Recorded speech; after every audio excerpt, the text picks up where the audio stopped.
Akkam jirtu fayyaa keessanii nagaa keessanii nageenyi faraarri waaqayyoo siniif haa baay'atu.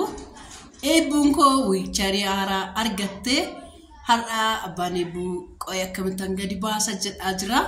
Akkaataa isheen itti gadi baatu sinitti agarsiifnaa jechuudha. Innaa akkaataa itti ishiin bashannanaa jirtu laalaa kunoo mucaan keenya jechuudha.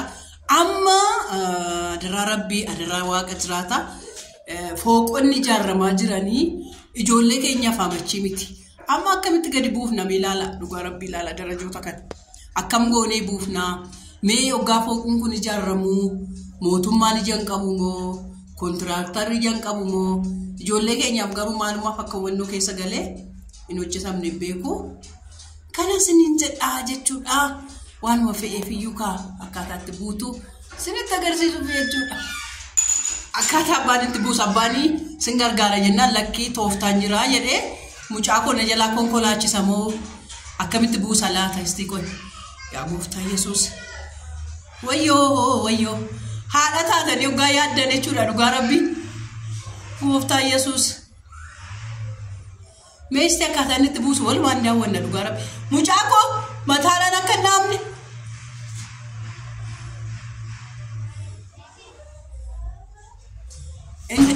ara mucaa indadaamu amsaaloo akkasitti way Yesuus miidhama ishiinis miidhamti innis miidhama bareedduu koo ol baannee buusu nu wayyaa isti maayetu meessin daawwattoota koo koomantii kaa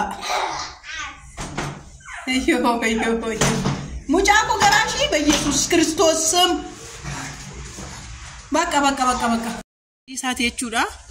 Asuma daal gabbaadha amma ni sodaadhee ijee fooq isa darajaa lammaffaa baadhee tan buusee hamma garuu kanas baannee gadi buusuu qabna jechuudha. Nagartu baay'ee ulfaata baay'ee cima. Adaraa rabbii ispoonsara naa godhaati kana akkaataan ishiidhaaf itti ijaaruu danda'u naa toshaa dhugaa. Akkam yaaddan akkam yaaddanii akkam argitan heebbuu gammadduudha dadhabdee. Eebbuko ndadhabde fakkaatti garuu baay'ee oofte bar taadammoo maagodoo naannessiteeti eebbuko buchooko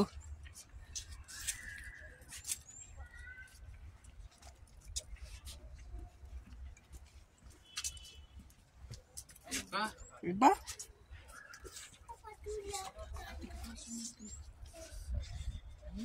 Yes, man.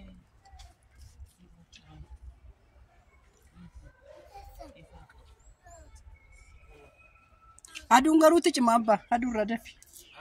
Gaaddisa jala wayyaaf. Gaaddisni koko si gaaddisiisee jira. Jechuun naannoo akka hin jenneef akka hin gubneef. Akka hin gubneef.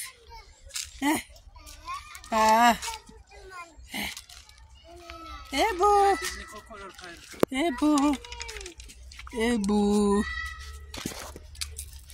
mergaa qabdu dabarsime maayit isti ergaa qabdu xiqqoo aduun qaammanne garuu ay karaa madee marti malee aduu qaammataan jirtu maal wal aduu qaammata aduun qaammanne maa suuta toofaame ay aduun qaqqaamachiisin aduu nama gaarii miti aduu bariitan qaqqaamachuu qabdu malee aduu ammaa miti.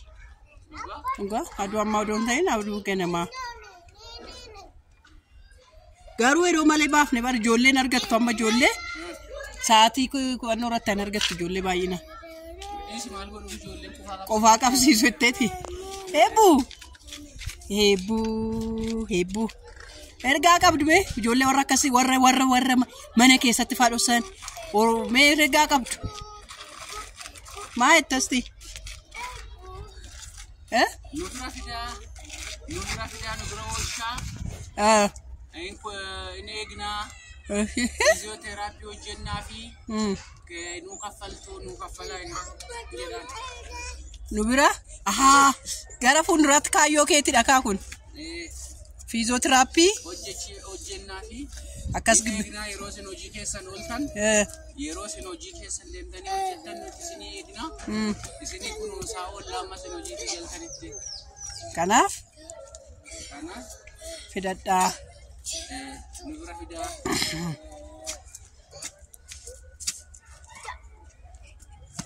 Ebu. Oggaa bashannansiisu abbaan jechuudha. Abbaa akkasiis Waaqayyo isiniif haa kennu amiin jedha. Abbaa akkas nama bashannansiisus.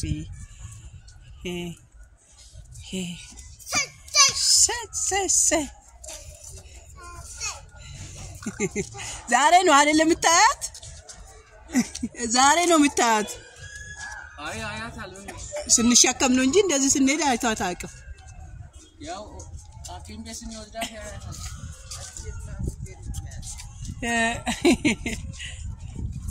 እንዲህ ቆንጆ አይነት ልጅ አለች። ኤቡ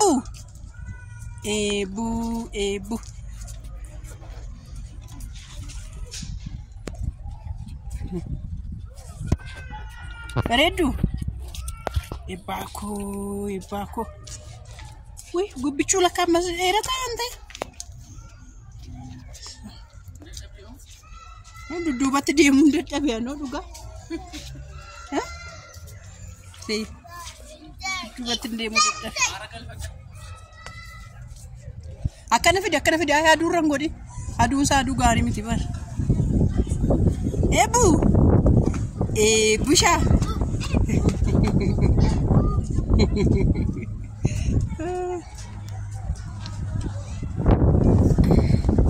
akkasit gibbi naannesine gibbi keenya naannesine jechuudha gibbi baay'ee bal'aadha baay'ee guddaadha ishiin aftaa'uu qaba jedhamee jechuudha amma kun dura akkas ba'uun hin danda'amu amma garuu hin dandeessi akka garaashi warra wiikcharii kana kenneefis Waaqayyo haa eebbisu eebbifamaa suma dhugaa miila kennitaniif waan ta'eef jechuudha Agape Mobility Itoophiyaa Waaqayyo haa eebbisu